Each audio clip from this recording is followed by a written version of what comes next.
Nos tenemos hoy muchas cosas pendientes. ¿Hasta qué hora dura la clase? No me olvido. Hasta las 10:50. Ya, perfecto. Ojalá que alcancemos. Avísenme un poquito antes de que sean las 10:50 para ver si me tengo que apurar o no, para ver cómo lo hacemos con la materia que va a quedar, porque me parece que ya nos estamos acercando a la prueba. Entonces, para ver hasta dónde vamos a quedar para la prueba. Entonces, hoy día como que hay hartas cositas pendientes.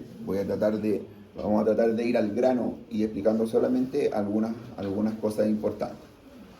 Bueno, de todos modos, me va a dar cuenta cuando estemos llegando a la hora de término, porque empiezan a poner la mochila, a poner la patita así, esa es la señal. Listo va a salir. Así que me va a dar cuenta. Nos quedó algo pendiente de la semana pasada, nos quedaron dos técnicas, o sea que son técnicas moleculares. ¿Se acuerdan que hablamos que habían 3 maneras de analizar una célula, de diferenciar una célula buena de una célula mala? Una era una forma que nos vimos en clase, que era mirarla al microscopio. Las células malas tienen características que al mirarlas al microscopio nos hacen darnos cuenta que es mala. Y en eso ustedes hicieron un trabajo, que el trabajo que ustedes hicieron era de cómo diferenciar una célula de manera morfológica, macroscópica. ¿Ya? Y ahí ustedes tenían que comparar, por ejemplo, cómo era el citoplasma de una célula mala, cómo era el núcleo de una célula mala, cómo eran las células malas en general, ¿cierto? Son más grandes, más pequeñas, son más regulares, más irregulares, tienen una relación núcleo-citoplasma diferente. Eso es. Eso deberían, además voy a tratar, no sé si lo alcancemos a ver ahora, que les voy a mandar igual la retroalimentación de ese trabajo, pero eso debieran verlo también o reforzarlo en el laboratorio, porque hay que mirarlo en el microscopio. ¿Ya? Así que voy a hablar con la profesora para ver si viene un práctico de eso, si no para incluirlo. Ya, eso es una parte. El trabajo que ustedes hicieron es cómo reconocer o cuáles son las características de una célula mala. Hay un alumno que me pregunta si me lo tenían que entregar ahora en papel.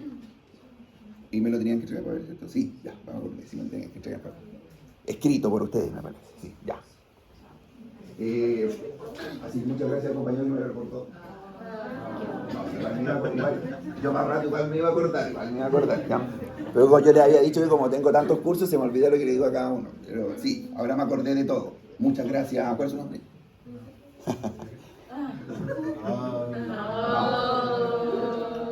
No, sí, bueno, me acordaba algo. Ya, entonces vamos a revisar ese trabajo. Ya, eso es una parte, morfología. ¿Qué fue lo otro que vimos? Cómo reconocer una célula mala ahora, pero desde el punto de vista de sus marcadores, ¿cierto? De las enzimas que tenía y de las proteínas. Y lo último que nos quedó pendiente era cómo reconocerla desde el punto de vista de la genética, técnicas moleculares. Y vamos a ver someramente eso. Hay básicamente 3 grandes técnicas para reconocer a una célula mala desde el punto de vista genético. Una se llama Fitch o hibridación in situ. ¿Cuál es la gracia? La mayoría de las técnicas donde yo busco reconocer el ADN, ustedes saben que el ADN está, ¿cierto? Está contenido en los cromosomas. Uy, no, está medio mal. Un cromosoma es más o menos así. El problema es que yo busco reconocer un pedacito de este ADN, un pedacito de ADN. Para poder reconocer ese pedacito, yo tengo que desenrollar el ADN, cortarlo, ¿cierto? Y me van a quedar hebras de ADN. Y ahí yo trato de reconocer un pedacito porque a veces este pedacito me indica, si está alterado, me indica una enfermedad. La mayoría de las veces, cuando me indica una enfermedad, cuando encuentro algo que no debería estar ahí.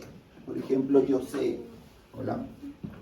sé que aquí debería haber citosina, guanina, adenina. Y sé que si aquí en vez de haber una guanina hay otra citosina, está mal. O sea, busco algo que no debería estar. ¿Cuál es el problema?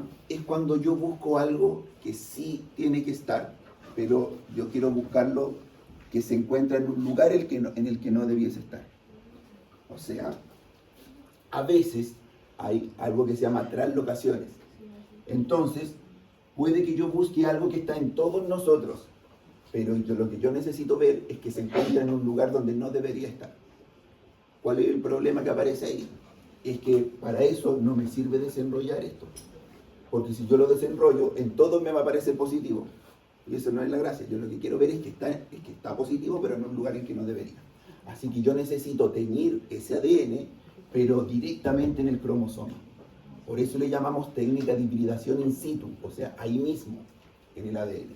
Sin desarrollarlo, sin cortar el ADN, yo quiero buscar un trozo en un lugar que no debería estar. Quiero hibridar ese ADN en un lugar.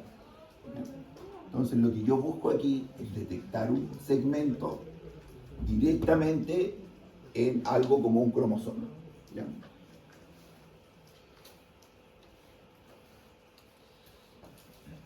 Y aquí hay un ejemplo que es el que más tenemos que aprendernos, que es este primero de aquí arriba, que es una translocación 922 que se llama un gen quimérico BCR-ABL, o también conocido como cromosoma Filadelfia.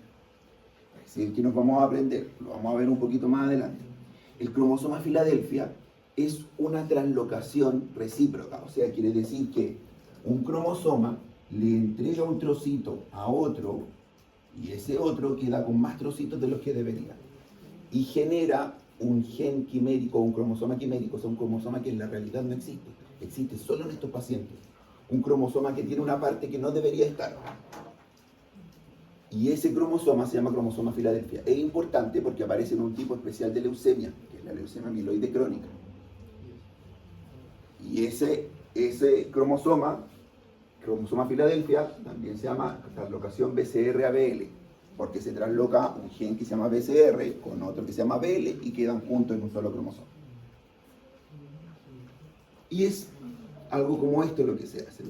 Entonces buscamos hibridar por medio de unas sondas que lo que hacen es unirse directamente al lugar que yo quiero y lo tiñen, son sondas fluorescentes, y ahora yo puedo visualizar directamente si hay un trocito que no debería estar ahí. Se llama hibridación in situ. Trato yo de hibridarlo esto ahí mismo en el cromosoma. Lo más común, como yo les decía, es este. Un gen quimérico se llama cromosoma Filadelfia BCR-ABL, que es una translocación recíproca entre el brazo corto del 9 con el cromosoma del brazo corto del 22. No es necesario que se aprendan todo esto, simplemente un ejemplo de Fitch, el que más vamos a ocupar, es para reconocer este gen. Se puede reconocer mediante esta técnica. Entonces yo les pongo el ejemplo en cuál de las siguientes, o para reconocer cuál de los siguientes genes utilizaríamos Fitch. Por ejemplo, para reconocer el cromosoma Filadelfia. ¿Qué es esto que vemos acá? Esto que ven ustedes aquí abajito es cómo se vería al microscopio este gen. Este es el cromosoma normal. Así son normalmente. Ahí está el cromosoma 9 y ahí está el 22. Producto de algo que pasa, este le cede un trocito a este de acá y este le cede un trocito a este de acá. Por eso se llama translocación recíproca. Miren, este le cede ese trocito a este de acá y este le cede a su vez ese trocito a este de acá. Así que ahora me queda un cromosoma nuevo, un cromosoma que en la realidad no existe, nadie lo tiene, por eso también le llamamos cromosoma quimérico. Y a este le llamamos cromosoma Filadelfia, que es este cromosoma 22 que tiene 2 secciones extra. Esa es una técnica. Otra técnica súper importante que tal vez ustedes la han visto en algún momento, o la han escuchado al menos en el PCR, ¿ya? Que es la reacción en cadena de la polimerasa. Es una técnica súper interesante para hacer en el laboratorio. No sé si la han hecho alguna vez o han visto la teoría. La verdad es que necesitaríamos una clase entera para ver la teoría completa del PCR. Es una de las técnicas más importantes que hay. La gracia es que nos sirve para detectar segmentos específicos de ADN. Se basa en que todos nosotros, entre nosotros y además entre las especies, tenemos segmentos conservados de ADN que son solo de nosotros. Y hay segmentos conservados de todo. Hay segmentos que se conservan entre familias. Así que podemos reconocer, si nosotros sabemos qué segmentos se conserva entre una familia y otra, podemos saber quiénes son parientes. Y esa es la base de saber los test de paternidad. Hay genes que se conservan entre especies, así que cuando encontramos huesos que no sabemos de dónde son, podemos buscar esos genes y saber a qué especie pertenecen. Hay genes que se conservan entre diferentes etnias, entre diferentes lugares del mundo, etc. Entonces, esta técnica se basa en poder reconocer esos trocitos que se encuentran conservados y que son específicos de cada uno. Y hay específicos para todo, como les decía. Hay específicos para personas, para familias, para etnias, para especies, para lo que sea. Incluso hay específicos para enfermedades. Hay algunas enfermedades que tienen un trocito específico. Cuando ustedes hacían el test de COVID, lo que buscábamos era un trocito de material genético específico del COVID, que no lo tenía nadie más, sino que solo el COVID. ¿Cuál es el gran problema de reconocer ese trocito? Es que ese trocito es uno entre medio de muchos otros. Es como encontrar literalmente una aguja en un pajar. Así que, ¿qué es lo que podríamos hacer para que fuera más fácil encontrar una aguja en un pajar? Aumentarla de tamaño y hacer que la aguja sea gigante en relación al pajar. Esto, lo que hace el PCR es eso. Ese trocito lo amplifica. Entonces, ese trocito, que es uno entre millones de ADN, hace que se formen muchas copias, así que ahora es mucho más fácil. Así que, ¿en qué se basa la técnica de ADN, o sea, de PCR? En reconocer un segmento de ADN específico y amplificarlo. Generar muchas copias de él. Por medio de generar muchas copias, se hace mucho más fácil verlo y reconocerlo.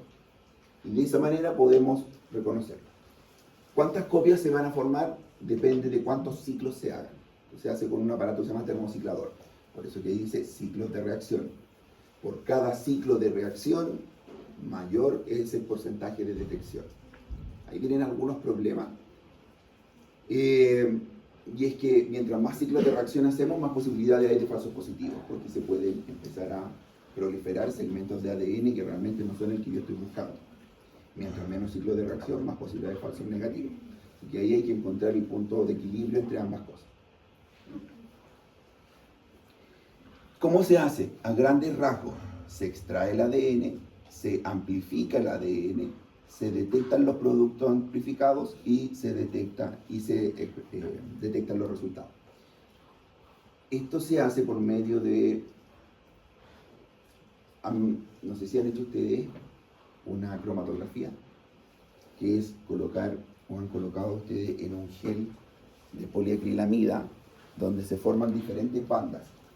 No sé si lo han hecho esto en algún programa. Uno pone un gel y en este gel pone pedacitos de ADN aquí abajo. Pedacitos de ADN de X cosa. Y aquí arriba el gel viene cargado negativamente, o sea, el ADN viene cargado negativamente. Y aquí arriba le pongo un polo positivo, cosa de que esto empiece a avanzar hacia arriba. Mientras más pesado sea el ADN, más abajo va a quedar, mientras más liviano, más arriba va a llegar. Entonces esto genera patrones. Y mediante esos patrones yo puedo reconocer qué es lo que hay en ese ADN. ¿Nunca han visto eso? ¿Sí?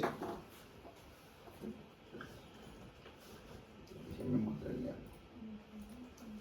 A eso le llamamos corrida electroforética.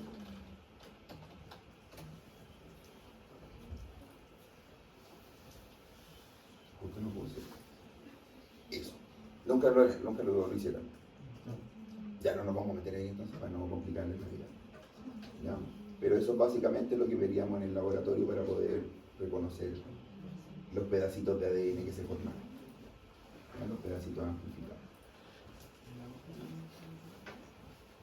Como digo, no nos vamos a meter mucho más allá para no complicarlo, porque la clase es más o menos larga. Entonces ya tenemos dos maneras de reconocer el ADN.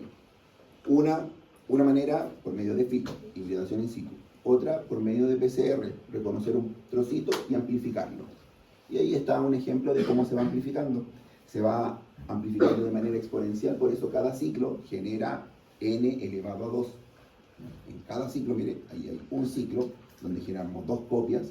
En el segundo ciclo generamos 4 copias. En el siguiente ciclo vienen todas las copias que generamos. 4 elevado a 2. ¿No? Y así sucesivamente. Por último, algo que se llama microarray, que es esto de aquí. Hay veces que queremos, no nos sirve ver un gen al mismo tiempo, sino que queremos estudiar un montón, miles de genes al mismo tiempo.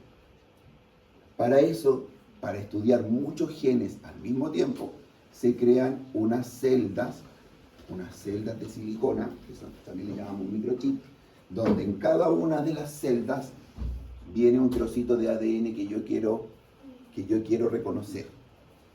¿Qué me permite esto? Poder estudiar muchos genes al mismo tiempo y no ir de uno en uno. Y a cada uno de esos pocillos yo le voy poniendo el ADN que yo quiero probar. Si el ADN está presente, esto cambia de color, y si no está presente, queda de cierto color. ¿Qué es lo que aparece aquí arriba? Me dice que si no está presente el ADN en la célula, me queda así.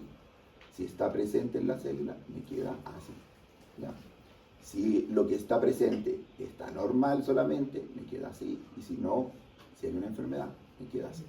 Entonces lo que me permite esto es probar muchos genes al mismo tiempo y me permite probar dos cosas. Si está o no presente y si es normal o no el gen que yo estoy probando. Y esto se hace por medio también de probar secuencias chiquititas de ADN que se van uniendo a otra que ya está pegada ahí. Es muy compleja esta técnica, carísima, no se hace casi en ninguna parte, solamente a modo de estudio. Así que queda más como algo anecdótico más que como algo que se utiliza en la realidad. Entonces son tres grandes técnicas: PCR, microarray y FISH. ¿Ya? De esas tres maneras podemos reconocer en una célula si es cancerígena o no, si es buena o no. ¿Ya? Vamos ahora eso era lo que nos quedaba pendiente de la clase pasada. Vamos ahora con lo que nos convoca en esta clase. En esta clase vamos a ver muerte celular y adaptación celular. Cada uno de nosotros sufre todos los días algún cambio. ¿Cierto? Todos los días se multiplican células, pero para que una célula se vaya multiplicando y se mantenga la homeostasis, otras células tienen que ir muriendo. Y hay dos formas básicas en las que una célula muere: de manera abrupta o patológica o de manera programada. Eso es lo que vamos a analizar ahora. Pero en realidad las células tienen tres caminos que pueden llevar. Voy aquí a saltar eso. Hay tres caminos que puede llevar una célula. Una célula le puede pasar algo que le vamos a llamar factor estresante. Cuando una célula se ve estresada, ¿ya? ¿Y a qué podemos llamarle estrés a una célula? Por ejemplo, cuando ustedes van al gimnasio y hacen pesas, están estresando a la célula. Es un estrés mecánico. Y la célula tiene que responder a eso. Si ustedes van todos los días, la célula de alguna manera tiene que lograr adaptarse para que ya no le cueste tanto. Todas las células se basan en tratar de hacer el menor trabajo posible, ocupar la menor energía posible para hacer el mismo trabajo. ¿Cómo logran eso? Mediante adaptación. Entonces, un factor de estrés podría ser un estrés mecánico, ¿ya? Podría ser también algo más patológico. Si se tapa una arteria y a esta célula ya no le llega sangre, eso también es un factor de estrés. Le llamamos una injuria porque es algo que va a dañar a la célula. O sea, la falta de oxígeno también es un factor estresante. Si alguien tiene hipertensión y su corazón está todo el día con mucha presión dentro, eso también es un factor estresante y esta célula tiene que adaptarse. Y así sucesivamente. La célula tiene que responder frente a un factor estresante. Y hay tres formas en las que responde. Eso es lo que vemos allá. Una, se puede adaptar. Y es lo primero que intenta hacer la célula, adaptarse. Que, vuelta al ejemplo de hacer ejercicio, ¿cómo se adapta una célula muscular al ejercicio? Se hipertrofia. ¿Cómo se adaptan en general las células? Haciendo lo que pueden. Por ejemplo, las células musculares no pueden dividirse, pierden la capacidad de dividirse. Por lo tanto, no pueden hacer hiperplasia. Hiperplasia es formar más células. Así que optan por el otro camino y se hipertrofian, crecen. El corazón, por ejemplo, en un paciente hipertenso, como está expuesto a tanta presión dentro, el corazón también trata de hacer lo que puede, se hipertrofia, pero eso trae problemas, ¿no? Problemas. Y lo voy a ver en una diapositiva más adelante. Entonces lo primero que hacemos, se hipertrofia. Pero ¿qué pasa cuando la capacidad del músculo se ve sobrepasada?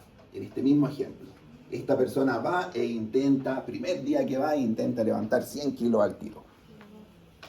¿Qué hace la célula que no se puede adaptar? Va por el otro camino. Una célula normal que es estresada, no se pudo adaptar. ¿Qué manera de adaptarse hay? Vamos a aprovechar de ir. ¿Alguien tiene un plumón? Por ahí veo. ¿Sí?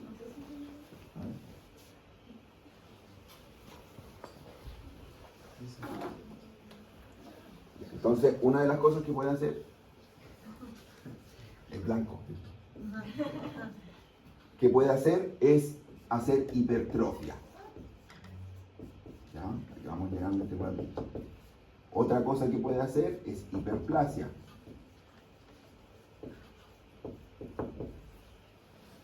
Y entre medio de la célula normal y la hiperplasia, hay una serie de caminos intermedios. Porque una célula normal que necesita adaptarse, por ejemplo, formando más células, haciendo hiperplasia,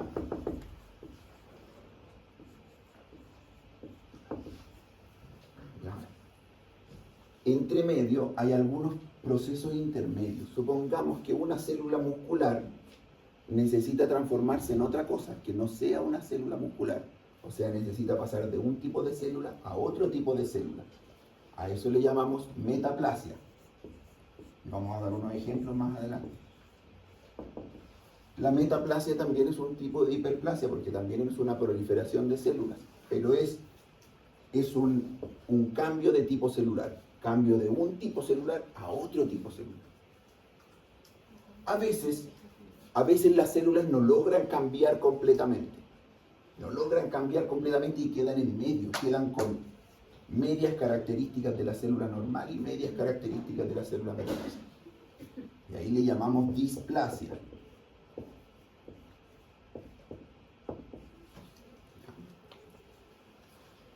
Entonces tenemos ahí caminos intermedios y caminos completos. Esa es una forma de adaptarse. Otra forma de adaptarse también sería la atrofia. Si hay algo que no se usa, se atrofia. ¿Ya? Ahora, volviendo al ejemplo que habíamos dicho de esta célula muscular que no logró adaptarse y cómo se adaptaba con hipertrofia, si no puede adaptarse, entonces tiene incapacidad de adaptarse, nos vamos a la lesión celular. O si le ponemos mucho peso de una, también se va a lesionar al tiro. Una célula lesionada tiene varios caminos. Puede lesionarse tanto que ya sea algo irreversible, o puede lesionarse un poquito y ser reversible. Entonces todavía tenemos un camino hacia atrás, ¿cierto? Hacia lesión reversible, o podemos avanzar hacia una lesión irreversible. El mayor ejemplo que aquí son los infartos. Cuando hay un infarto, los infartos ocurren en algunos órganos especiales que tienen circulación terminal. Circulación terminal le llamamos a que una arteria irriga un lugar. La mayoría de la circulación del cuerpo es una circulación anastomótica. O sea, tenemos uniones entre vasos sanguíneos que provocan que si una arteria se tapa, la otra pueda ir a suplir ese lugar. Pero hay algunos lugares del cuerpo que tienen circulación terminal. Más conocidos, los dedos, ¿verdad? La nariz, el corazón, el cerebro y algunas partes del riñón. Así que lo que más conocemos es el corazón. Entonces tenemos un corazón, ¿cierto? Aquí,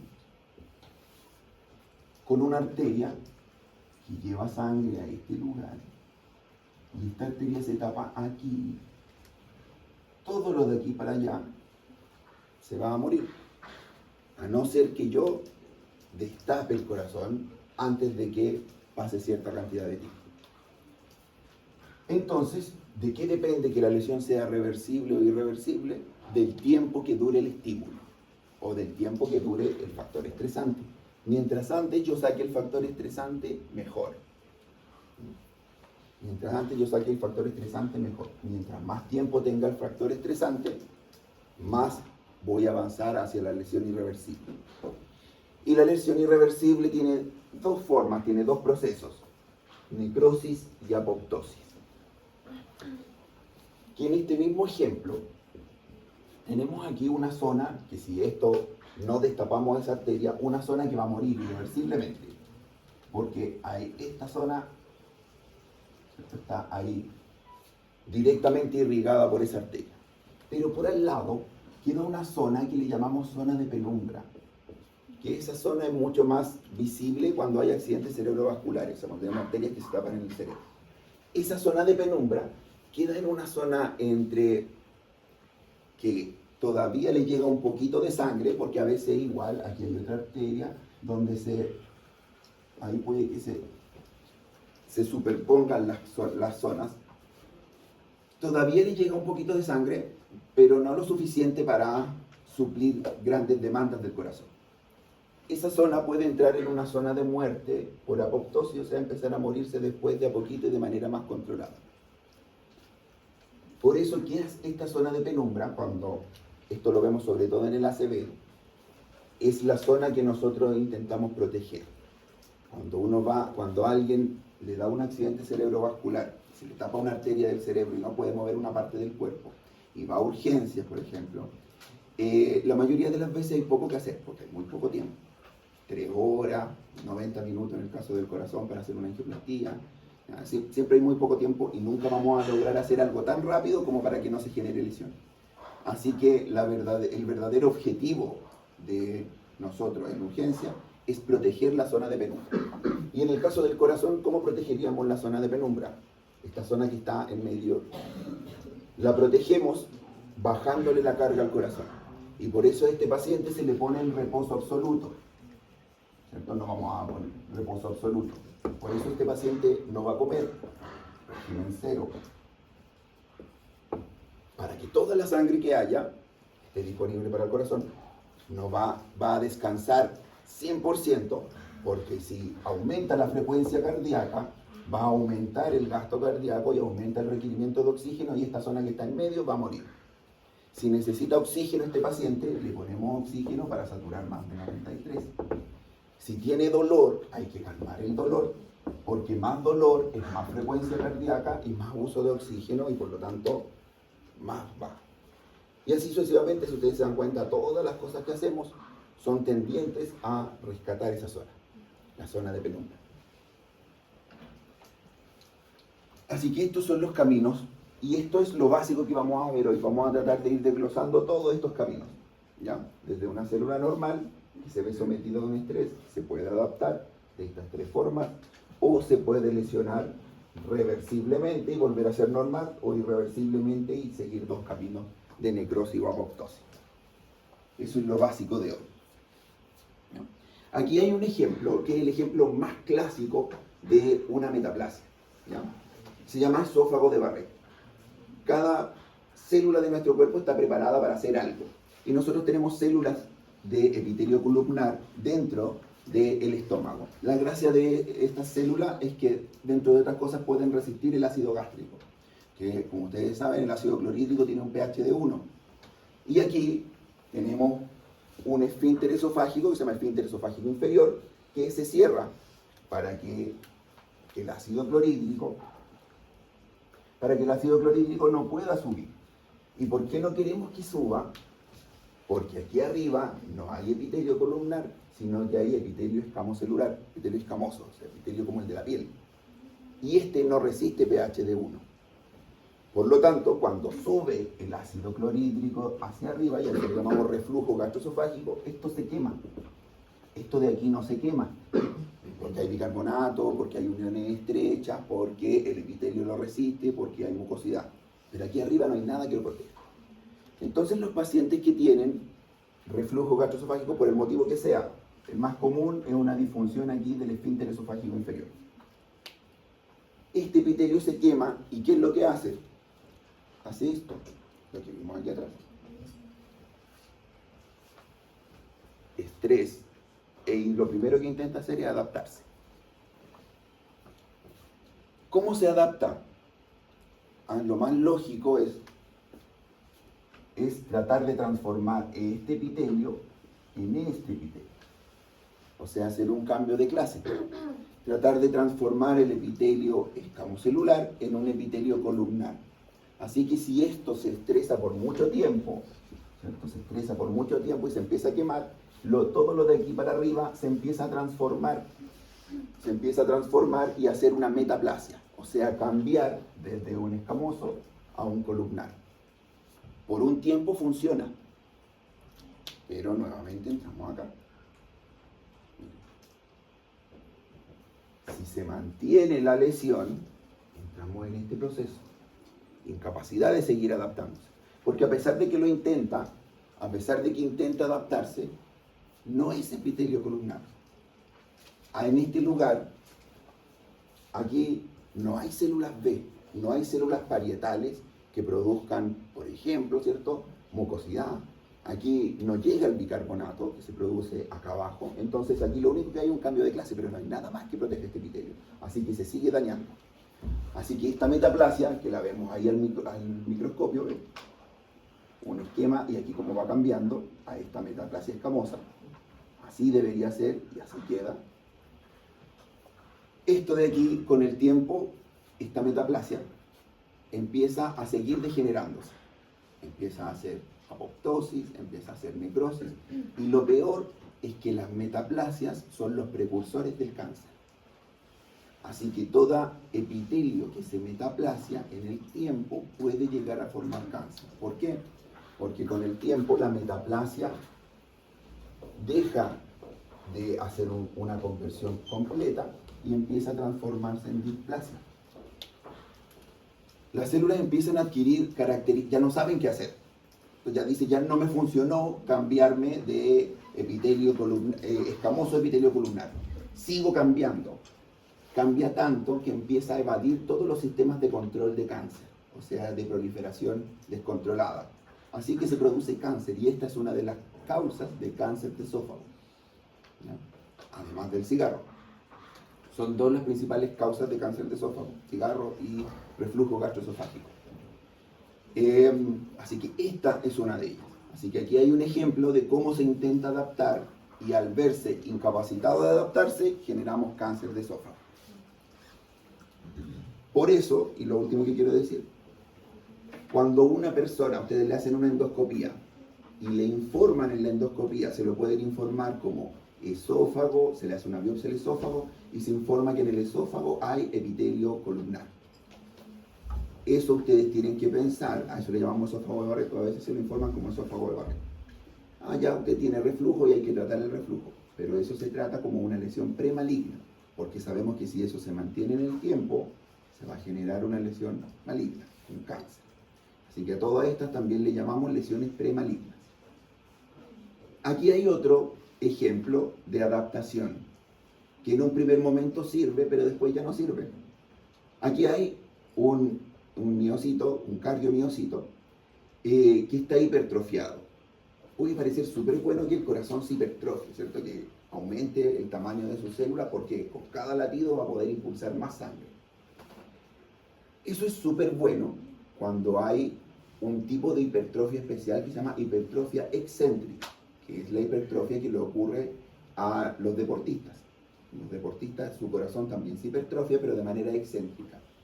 Los pacientes que tienen hipertensión, por ejemplo, como dentro del ventrículo izquierdo hay tanta presión aquí que presiona las paredes se empiezan a hipertrofiar también, pero se empiezan a hipertrofiar concéntricamente, o sea, hacia adentro. Y pueden llegar a quedar así. O sea, miren toda la masa muscular de este corazón y el espacio que queda dentro del ventrículo izquierdo, y este espacio nomás queda para que haya sangre dentro del ventrículo izquierdo.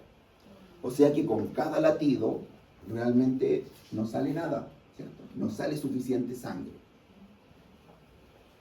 Y la gracia de un corazón es que logre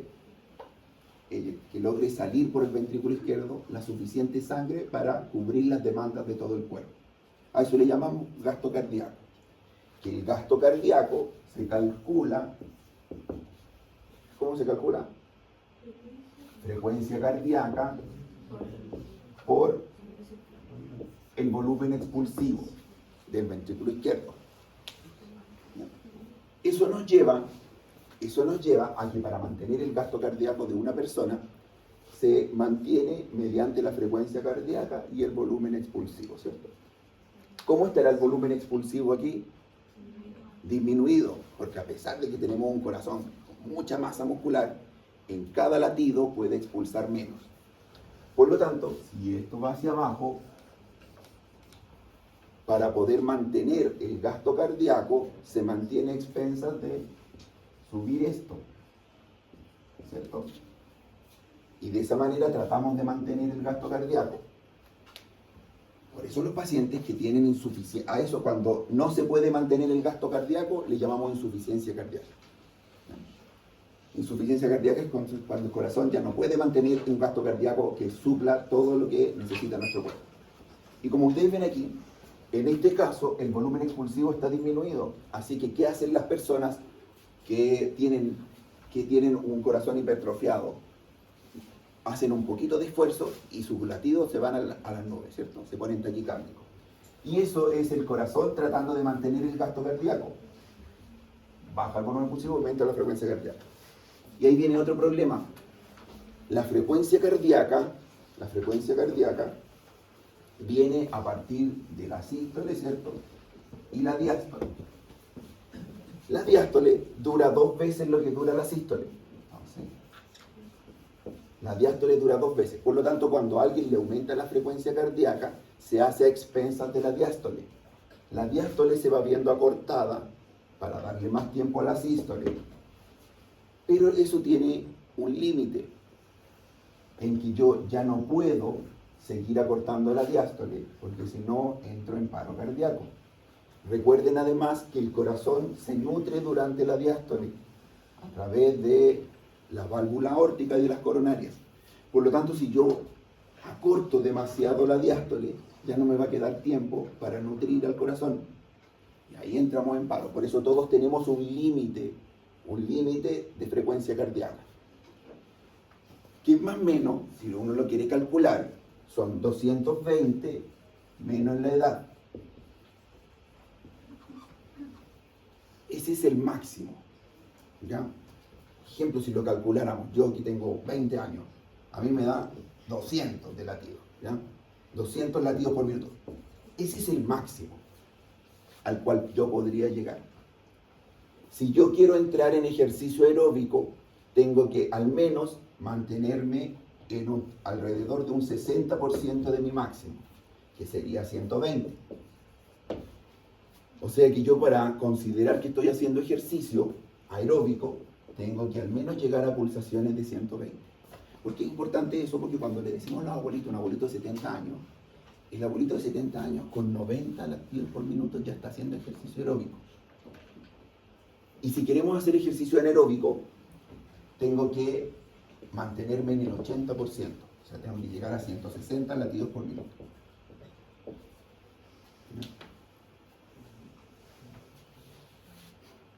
Entonces, ese es el gran problema de esto.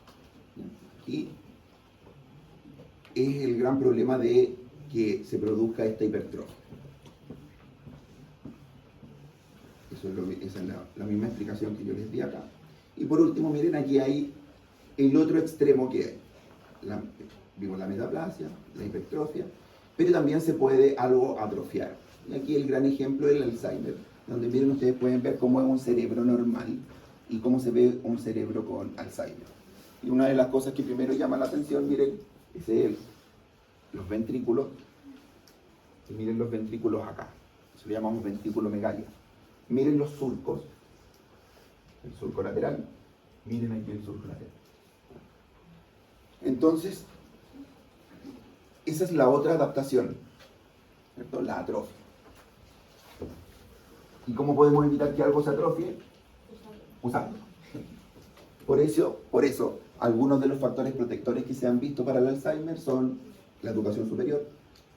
Mientras más educación tengo, pareciera que es un factor protector. Y otra, aprender un segundo idioma.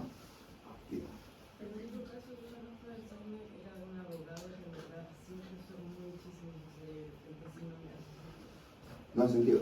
Bueno, eso, cuando hablamos de educación superior como factor protector, lo único que se ha visto es que logra retrasar el Alzheimer. ¿Ya?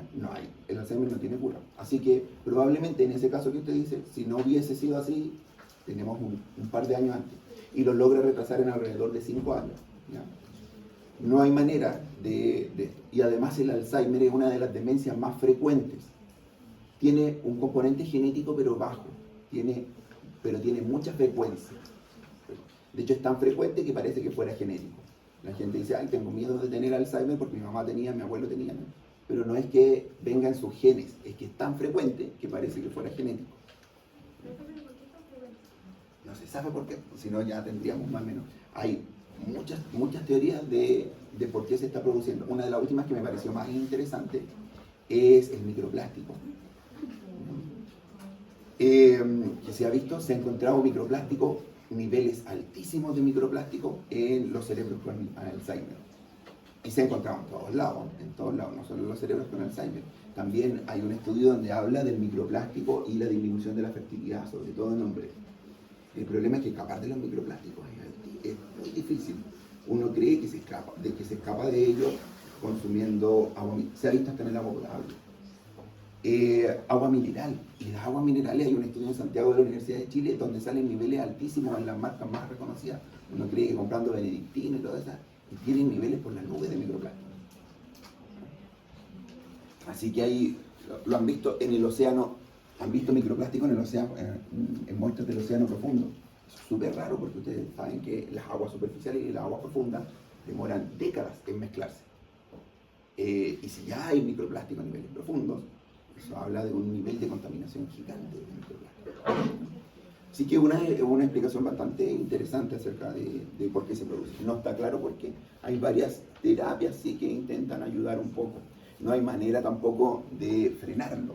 Hay medicamentos como la memantina, pero que duran un par de años y decaen rápidamente. Demencias.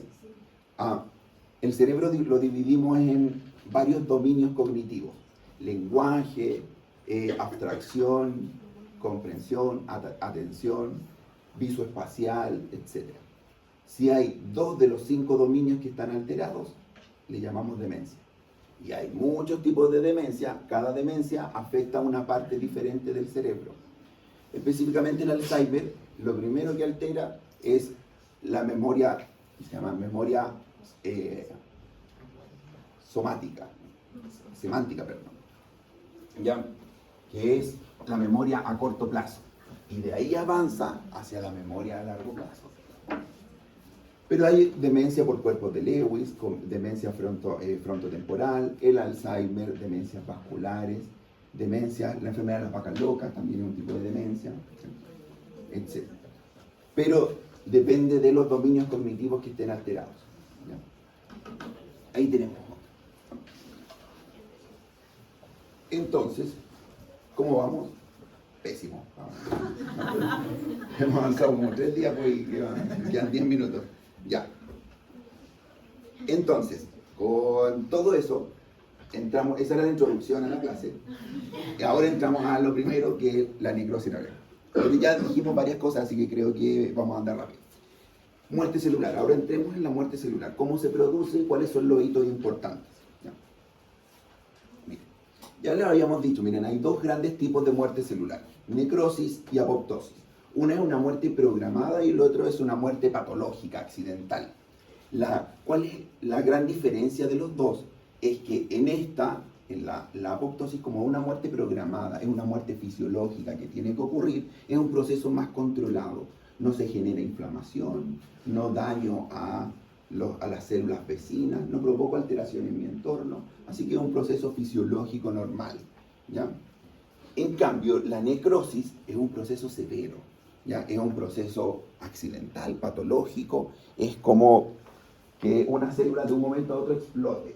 Por lo tanto, le hace daño a la de al lado, deja muchos residuos, todo sucio por alrededor, Y eso, por un lado, eso es importante porque esos residuos que deja la necrosis, nosotros los buscamos. Cuando estamos buscando un infarto, por ejemplo, la apoptosis no genera residuos, pero cuando estamos buscando un infarto, vamos y medimos las troponinas. Las troponinas son un residuo que quedó producto de la explosión de estas células. ¿Ya? Se genera respuesta inflamatoria. Así que podemos medir cosas como la PCR, que es otra PCR que se llama proteína C reactiva, que buscamos inflamación. ¿Ya? Entonces, este proceso de aquí es un proceso que causa daño severo, que causa inflamación y está asociado a patologías. Por un lado, eso nos permite, como les digo, buscar los residuos que deja. Y eso nos permite hacer diagnóstico. Este de aquí al lado no deja residuos. Aquí miren, hay además un ejemplo de ambos procesos. Una célula normal que va hacia apoptosis, que miren, les quiero mostrar algo. Yo les dije que esto de aquí era como explotar la célula. Y literalmente es como que la célula explote. De hecho, una de las primeras cosas que pasa es que la célula se hincha. ¿Ya? Las células se hinchan, se quedan más grandes y terminan explotando. Con todo lo que está dentro sale al exterior. En cambio, el proceso de apoptosis, la célula no se hincha, se contrae. No solo se contrae, sino que empieza a dividirse en puros subpartes que llamamos cuerpos apoptóticos. Y después viene una célula fagocítica y se come todas esas partes. Por eso queda todo limpio. Entonces, una primera diferencia, aquí tenemos un edema celular y acá tenemos una condensación celular, con generación de cuerpos apoptóticos y fagocitosis de esos cuerpos apoptóticos.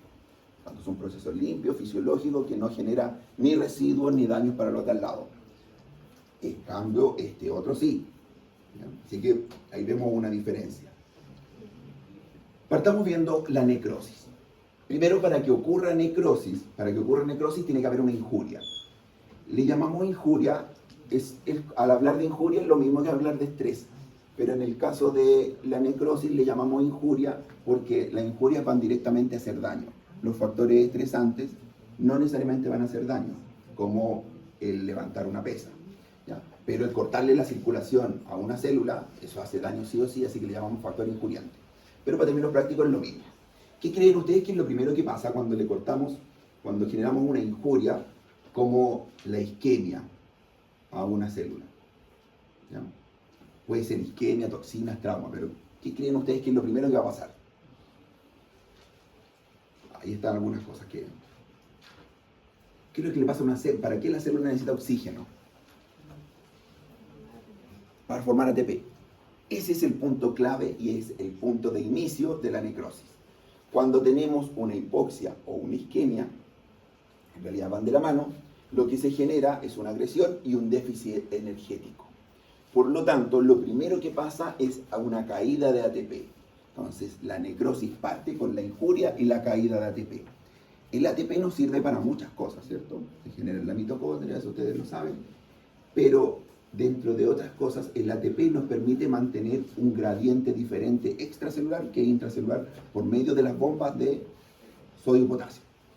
Cuando hay una caída de ATP, las bombas de sodio y potasio dejan de funcionar, por lo tanto los gradientes dejan de mantenerse.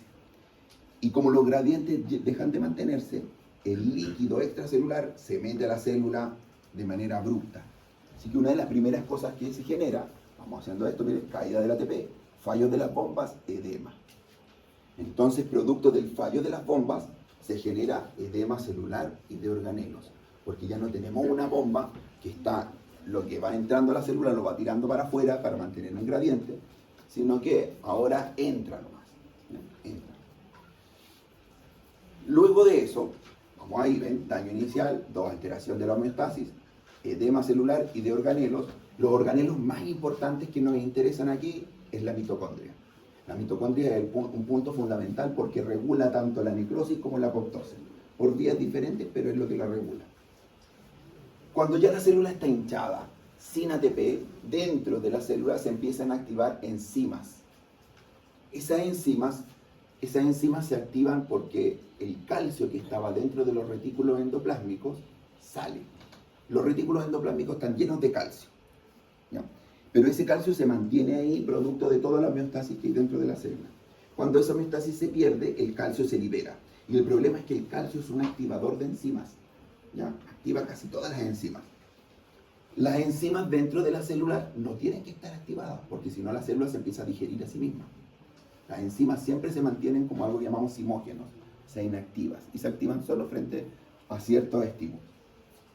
Entonces, en este caso, como ya la célula está edematosa, los organelos están llenos de líquido, el calcio dentro de la célula empieza a aumentar y se activan enzimas hidrolíticas.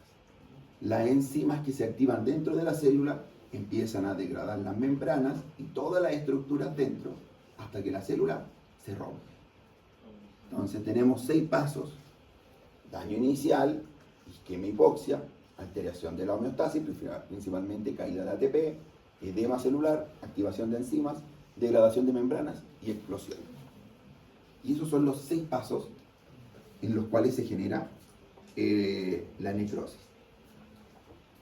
¿Qué es lo que tenemos más o menos aquí? Lo mismo que acabamos de hablar, aquí aparece en un esquema.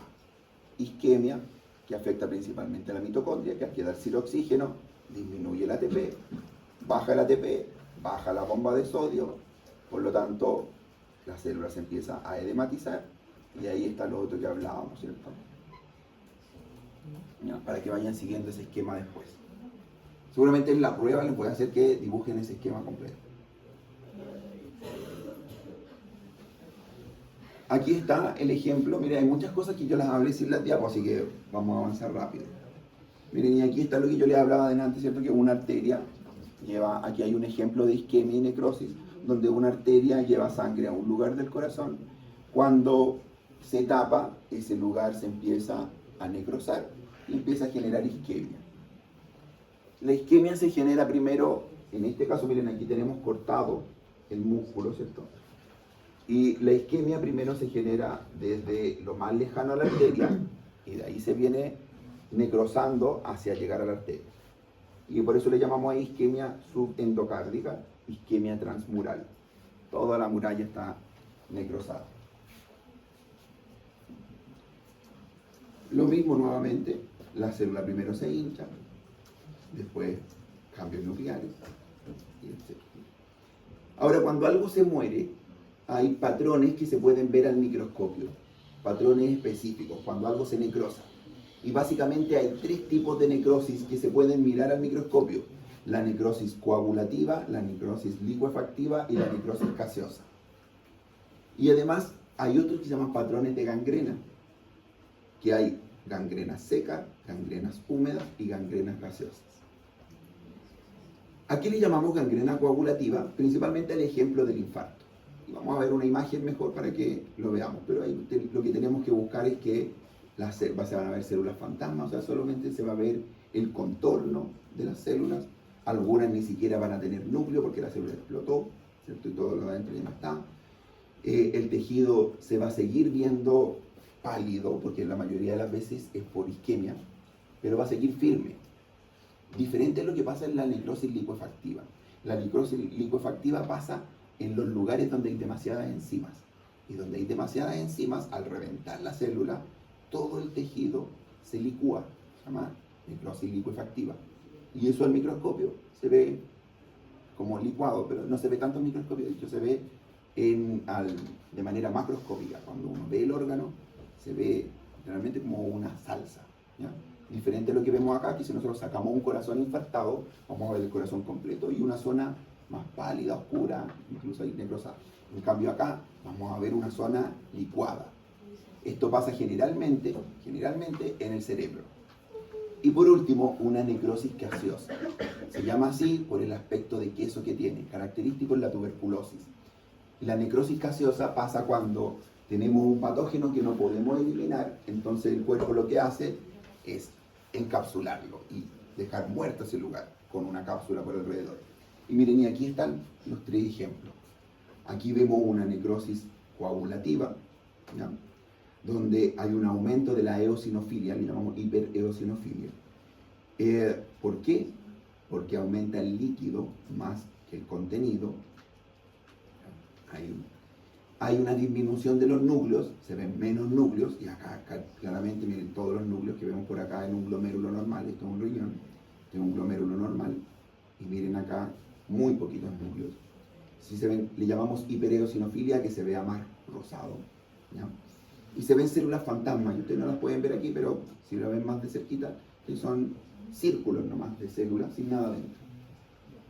Aquí abajo vemos una necrosis licuefactiva, donde si ustedes se dan cuenta, aquí vemos el tejido normal y aquí al lado nada, ¿ya? Solo unas hilachitas por ahí nomás, hay algunas cosas sueltas, y es porque el tejido está licuado. Y aquí al lado una necrosis gaseosa, donde se caracteriza por un centro muy rosado, que es donde está contenido este patógeno, por ejemplo, porque el ejemplo más importante es el de la tuberculosis, y por aquí al lado tejido desordenado, y por aquí al lado muchos linfocitos, conteniendo a este patógeno. A todo esto le llamamos granuloma.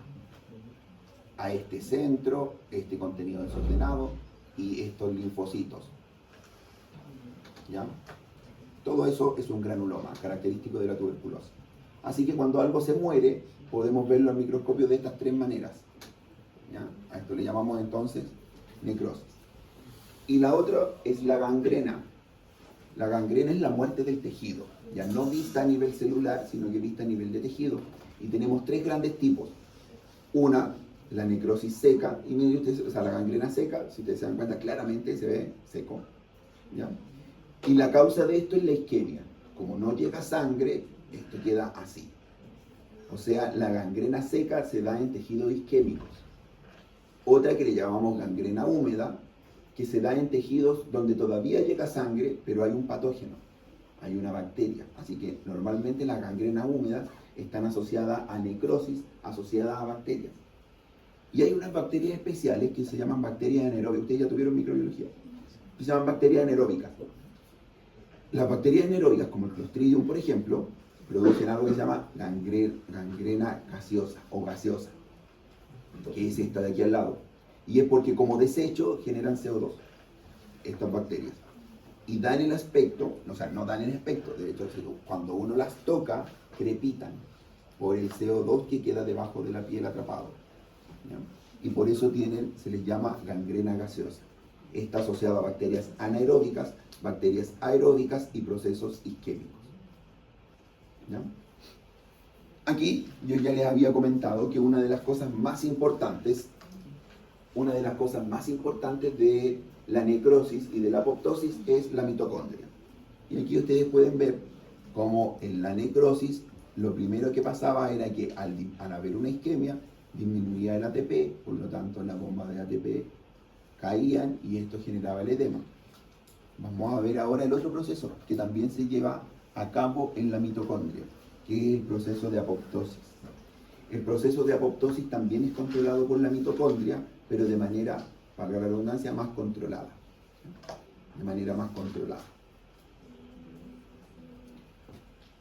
Hay un par de procesos que no catalogan ni dentro de necrosis ni dentro de apoptosis, que son estos tres, que se llama necrofanerosis, que es lo que le ocurre a los cuerpos una vez que mueren. Los cuerpos una vez que mueren, las células siguen cambiando, pero ya no podemos decir que hacen necrosis, porque ya no hay oxígeno, está muerta. Ni tampoco hacen apoptosis, porque el paciente está muerto, no es un proceso fisiológico normal. Pero el cuerpo aún así sigue cambiando. Se va poniendo rígido, va poniendo livideces, etc.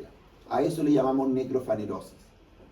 Hay otros procesos, ¿ya?, que le llamamos necrobiosis, que es el proceso de envejecimiento de las células, ¿ya?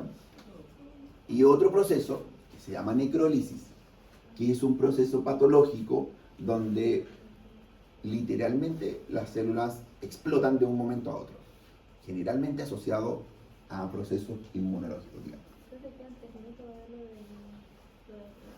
¿Me está hablando? Ya mire, voy a ver estas imágenes nomás y les comento lo que vamos a hacer, ¿ya? Entonces, la necrólisis es literalmente las células explotan y está asociado a procesos inmunológicos. Y hay un ejemplo que se llama necrólisis epidérmica tóxica, que es una reacción alérgica grave. Hay básicamente dos tipos de reacciones alérgicas asociadas a medicamentos, principalmente. Uno que se llama síndrome de Stevens-Johnson y otro que se llama necrólisis epidérmica tóxica. ¿En qué se diferencian? En que uno afecta menos del 10% de la superficie corporal y el otro afecta a más del 30% de la superficie corporal. Son iguales, casi iguales, pero uno es menos piel y el otro más piel. La necrólisis epidérmica tóxica, producto de una reacción inmune frente a lo más común ante un fármaco, mi cuerpo se empieza a atacar a sí mismo, principalmente a la piel, y la piel se forman bulas, explota. Y hay algo característico que se llama signo de Nikolsky. El signo de Nikolsky es que yo por estos pacientes paso mi dedo y la piel se les desprende. ¿Ya? Y eso es lo que ustedes pueden ver ahí, toda esa piel suelta y abajo la piel al rojo vivo. Pues se llama necrólisis epidérmica tóxica.